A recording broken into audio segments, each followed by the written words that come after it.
Hey everyone, my name is Rebecca. Welcome back to Ask-A-Naturalist with the Schuylkill Center for Environmental Education. I am an environmental educator at the Schuylkill Center and I am your moderator for this. Every week we are on at 5. So every week people can submit questions via a Google survey that I will post at the end of this, but it is available on our website as well. And you can submit your questions, anything you're wondering about. If you have any photos, I love to see those as well. That'll help with your question. And I will be here from 5 to 5:30 to answer it. Also, if you have any questions that you think of on the spot during this video, you can please feel free to send me those in the comments as well. I am looking at them and responding to them as we go along.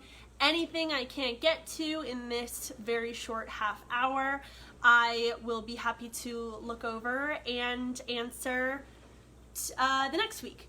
So I'm gonna wait just a couple more minutes, get a couple more viewers. Hello, if you're just tuning in, my name's Rebecca. Welcome back to Ask-A-Naturalist here with the Schuylkill Center. I'll be here every Monday at 5. There is a Google form to submit any and all of your musings and wonderings about wildlife, nature in PA or on the East Coast, the Schuylkill Center itself, anything weird you might have seen over the weekend that you're wondering about in your hopeful time outdoors. So yeah, Google form is up, comments are open, so please feel free to interact with me a little bit because I love it. All right, so like I said, we're waiting just a couple minutes, but I got a few questions about spotted lanternflies tonight, which I'm really excited to talk about. I did a little of my own research to help me answer some questions. I learned some cool stuff that I'm actually really looking forward to talking to you about. So if you have any questions about spotted lanternflies, feel free to put them in the comment section, or feel free to submit them on the form. So yeah, let's get started with our first question, shall we? It's a really good one too, actually. So, this question was submitted last week to me. It is about the spotted lanternfly. As hopefully most, if not all of you watching will know by now, the spotted lanternfly is an invasive fly species. Invasive meaning it does not come from here. It came from China, Vietnam, India. Those places are where it is native to or originates from, but it came here. And so now it is out of control. It has no predators. It's eating all of our plants. Its host plant, the tree of heaven, is actually another invasive species. So it's able to lay its eggs on that and really explode out of control. So, you know, everyone across the board is working really hard to eradicate it, to control it, to reduce the population. So that is the broad strokes introduction to a spotted lanternfly if you've somehow never heard of one or have heard only very little about one. This question is about how you can help eradicate it. The question is soapy water spray, parentheses, Dawn dish soap mixed with water in a spray bottle, is that okay to spray for the native plants and insect species, or will it harm them too? So I've actually heard a lot about this kind of method of eradication in your own backyard. It's a little bit of soapy water, very, very diluted with a bunch of water, and then you spray it onto a tree or a plant where you might notice spotted lanternflies. I have heard of people doing this, and the question is, with just a few drops of soap, is it really dangerous for the native species of plants and insects in your garden, in your yard, that you would actually want to preserve and keep around and keep healthy? The answer, unfortunately, is yes. It is not safe to be spraying soap mixture chemicals of any kind on any other wildlife species. It will risk hurting your plants, especially if they're smaller, if they're new. They won't be able to stand up to that kind of damage. A tree will have, obviously, it's got that tough bark, it's going to have a lot more of a tolerance, but it's still not a great thing that you want to be leaving in your yard. Yes, it will hurt native insects who could either get stuck to it, or because a lot of dish soap actually has a lot of fragrances in it, they might even be attracted to it. It could make them even more harmed by it because they'll be going toward it. It could hurt birds who are on those trees, on those plants, foraging, trying to find bugs. If they start to ingest it, it'll make them sick as well. So this is actually, you know, a smaller question of a really, really interesting, broader question, which is how do environmental organizations, both governmental or nonprofit or private or otherwise, how do they eradicate things on a bigger scale? And it does tend to be a lot of chemical approaches, right? So the question is always, how can we eradicate massive amounts of one species, one invasive species, without harming native species, right? And when we're talking about chemicals, it is really hard, if not impossible, to achieve that, really. And obviously, throughout the, you know, however many decades that we have been experimenting with chemical eradication methods, we've learned a lot, which is awesome, because we have learned, if sometimes too late, that a lot of our invasive species, you know, methods of eradication are harmful, and it's always about trying to find more humane, more, let's say, eco-friendly, healthy methods of eradication. So the bottom line is, yes, it is not safe for your native plants and animals to use this soapy mixture to spray it, but I actually have a different kind of solution that still involves that soap. Instead of spraying into your garden, leaving those chemicals, leaving that residue, what you can do is take a plastic bottle.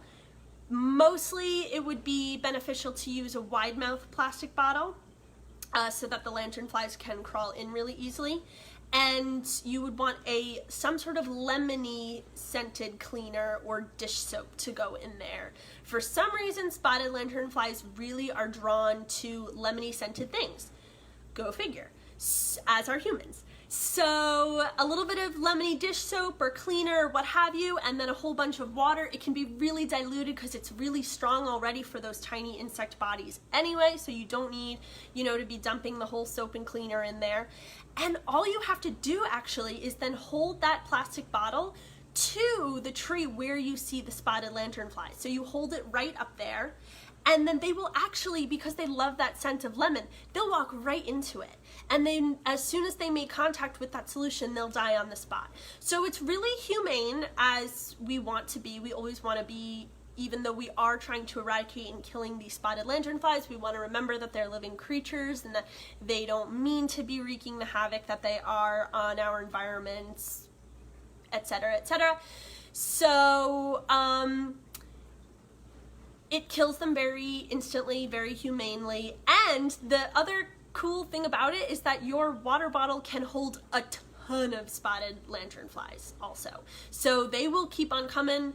As long as they smell that liquid, they'll keep right on coming. You can hold, I've seen people at the Schuylkill Center, by the way, this tends to be our selected, chosen method of minor individual eradication as well. So I've seen people, my fellow coworkers, holds up a bottle to a tree filled with spotted lanternflies, and they'll pile up in minutes. You have a completely full water bottle. So that's great. The other thing you always want to look out for is where their eggs are being laid. Right now you won't see any adults. You'll start to see the nymphs, which are those little black bugs that have white spots on their back. They're quite pretty, actually, in my opinion anyway.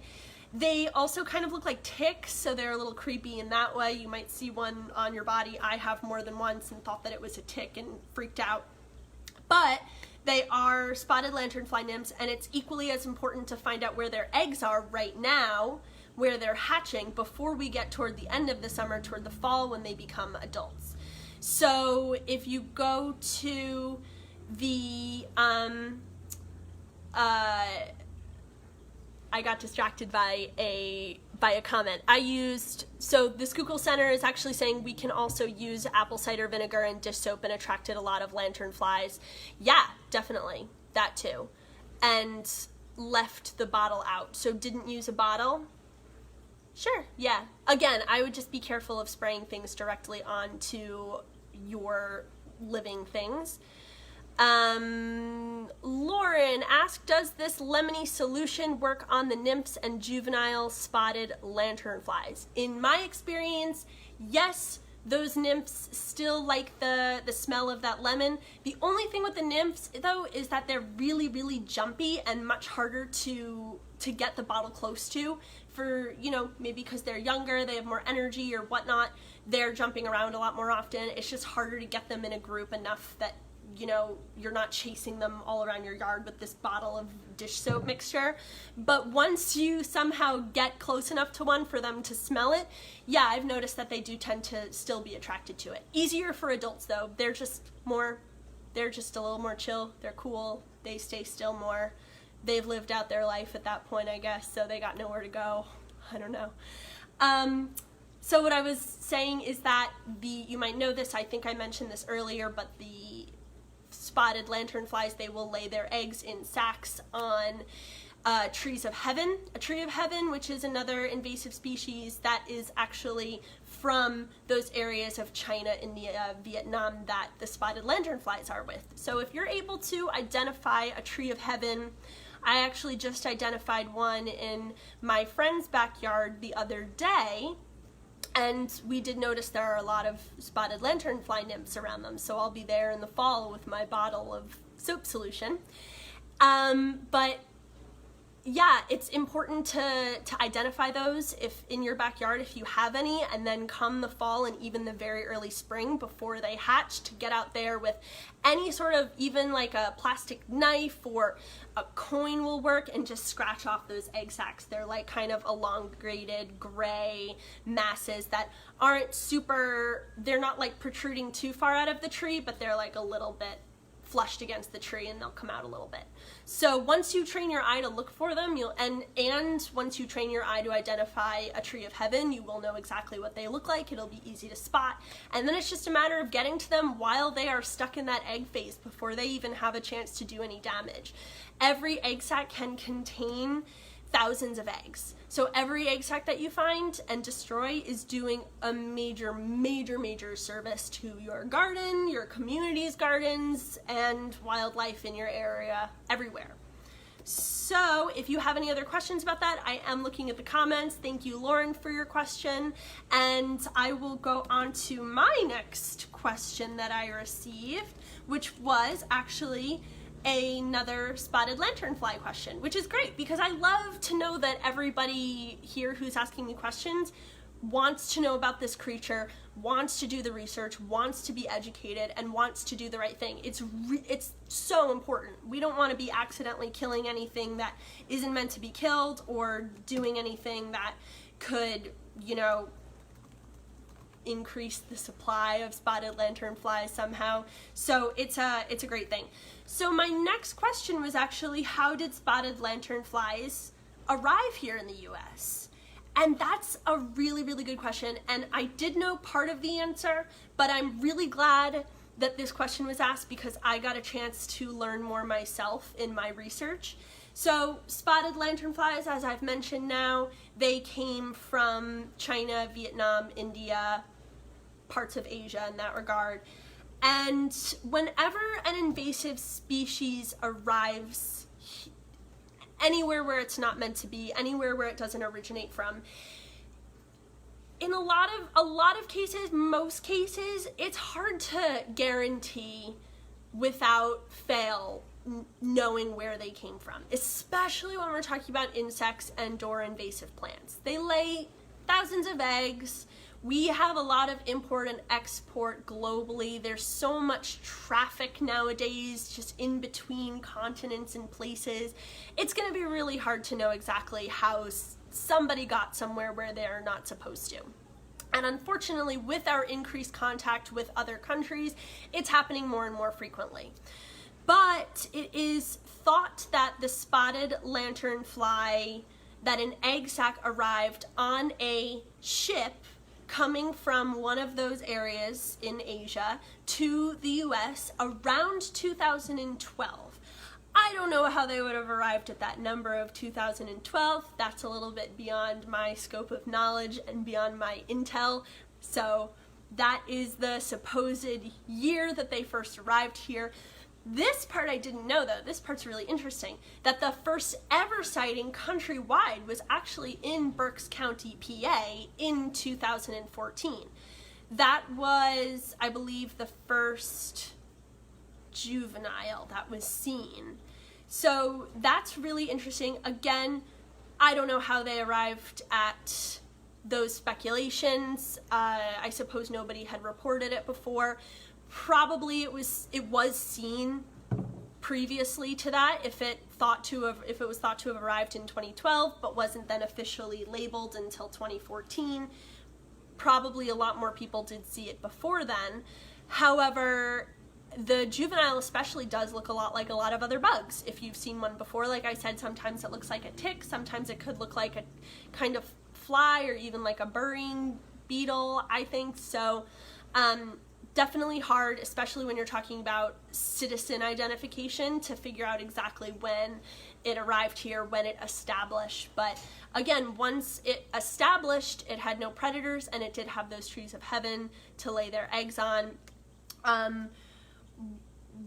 So since then there have been, mass eradications, a lot of thought and money and creative solution problem solving going into trying to dispel these spotted lanternflies. One of the tactics that is being used, which I find is really interesting, is because they lay their eggs on these trees of heaven, which are also invasive species.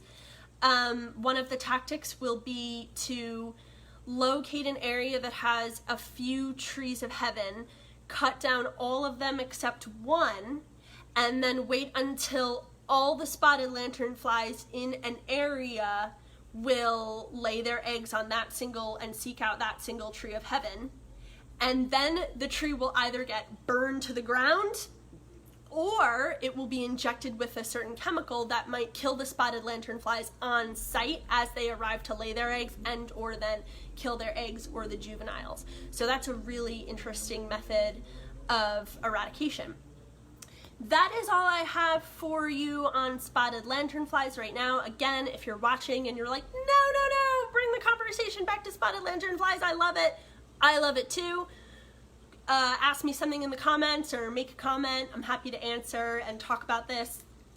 Could go on for days, you guys, about the spotted lanternfly. Please, it's super interesting. So though, moving on, oh my gosh, we are like more than halfway through already. That's so crazy. Time goes so fast when you're having fun talking about spotted lanternflies. Anyway, my next question was about earthworms.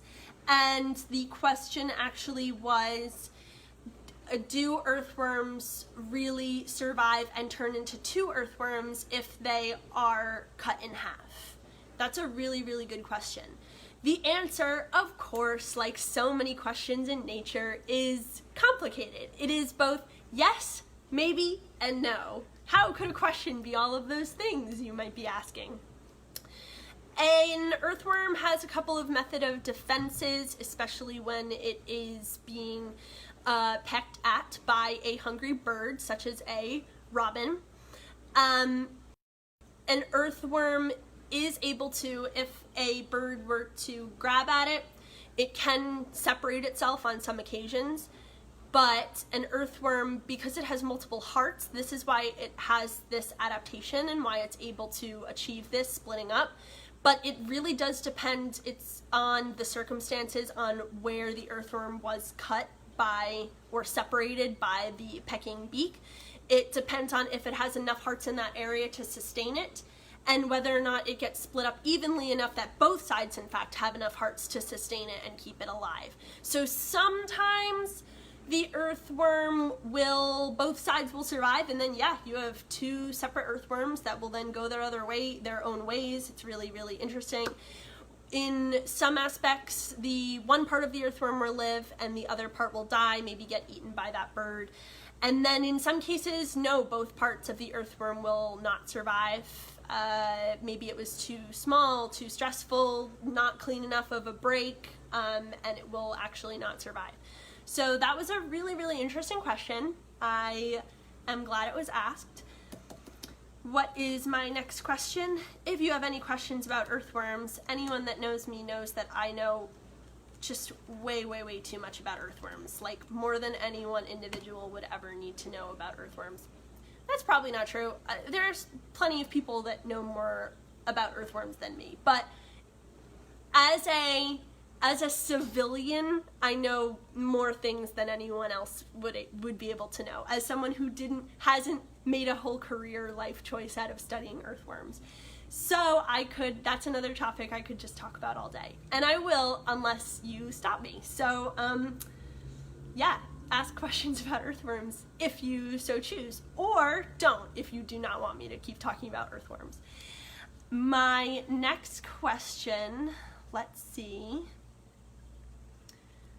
So, my next question was actually, that's right, about the Schuylkill Center. It was talking about, so this question is, what happened to the Schuylkill Center during that giant storm last week? I saw that your trails were all closed. Great question. Current events. So the Schuylkill Center closed its trails down after we had a giant mammoth thunderstorm / tornado warning / kind of almost monsoon situation happen. I don't know if you were around for that in the area. That was very interesting and wild. So, yes, we got hit really hard. We had some big trees down. Our land and facilities team, who is amazing, is working so hard to get that back up. We're actually out of power right now, which is crazy as well. So we got hit pretty hard. It's a good thing, you know, nobody got hurt, which is amazing, and we will have it back up and running as soon as we can. So it was a doozy for sure. As I'm sure, actually in my neighborhood, some power is still out. We had giant trees in the middle of the road, so I know that the Schuylkill Center was not the only one to experience the madness that was the other week. I don't remember which day it was, but yeah, that was a crazy time. And I have a question from Nora. Hi, Nora. Nora would like to know how earthworms are good for vegetable gardens. Nora, thank you for your question. Fabulous question. So, earthworms are really good at aerating soil. So what they do is they do two things that make soil healthy for gardens. Earthworms move around in the soil, they live there, they make little tunnels all around, and when they do that, it aerates. It creates more air and more surface area, more space in the ground, in between that dirt, for oxygen and air to get in there and for there to be a flow.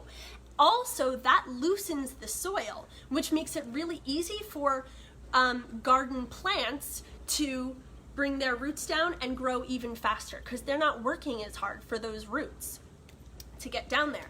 So that's one reason. And the other thing is that, if you don't know this, worms actually eat dead leaves and they turn it into worm poop.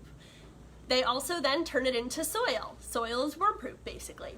So worm poop soil is really nutritious and actually really good for a lot of plants. It has just a ton of nutrients in it. It's got nitrogen in it, so it's super healthy for gardens. So the plants will eat that up and they will love to grow there. So earthworms are really good for gardens, definitely. And if you find wild earthworms, they won't notice the difference between being in the wild or being in your garden, as long as they're outside and have some things to eat and they can be happy there and there's not too many of them. So if you want to help your garden grow, you could definitely put an earthworm in there for sure. Earthworms are actually invasive as well, which means they do not come from here or originate here. They were brought over, it is thought, from Europe, actually. But that was such a crazy long time ago that by now they have integrated completely, which means they've moved in here into these areas, into the wilderness and the forest so completely that they really have changed forest structures pretty permanently. So we almost don't even think of them as invasive anymore, because they're not going anywhere, and because our forests are the way they are now because of earthworms. So earthworms, One of the ways that it's thought they actually got here is because they were known in parts of Europe, with farmers in particular, to be really good for gardens and helping plants grow. So it's possible that they were actually brought over here to the US to help with farming here. But the earthworms didn't know that they were supposed to just stay in the gardens, and they got out and they were able to get into our forest and environment. So sometimes invasive species are brought here by accident, sometimes they're brought here on purpose, and either way, we might never know which one is which. So I am pretty much almost out of time here. This went by so fast. If you have any other questions or comments, feel free to put them in the comment section right now. I am going to post the Google form for this program, and you will have until next week to submit any other questions. If you go for a walk or a hike or even look out your window this week and you see something cool and interesting and a question pops into your mind, throw me that question, because I would love to hear what it is.